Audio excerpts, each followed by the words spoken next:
Le grand débat sur la transition énergétique, quel mode de vie? Et si la transition énergétique commençait par nous? Décider d'aller au marché à vélo plutôt qu'au centre commercial en voiture, finalement c'est déjà s'engager dans la transition énergétique. Ces gestes de tous les jours, parfois anodins, sont en réalité un levier incontournable pour maîtriser l'énergie.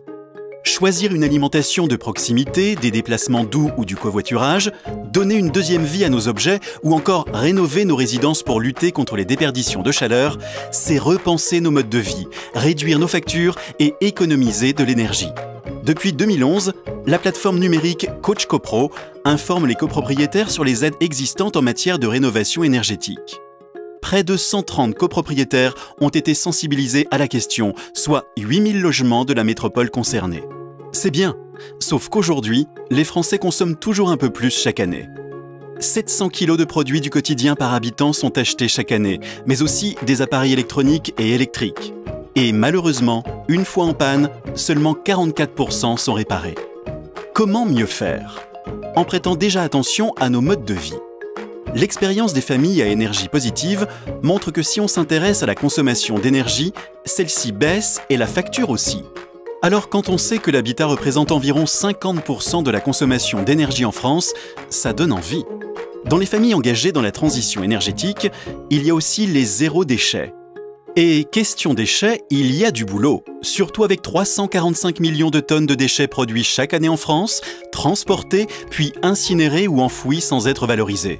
Si nous les valorisions, nous pourrions produire de l'énergie utilisée sous forme de chaleur ou d'électricité.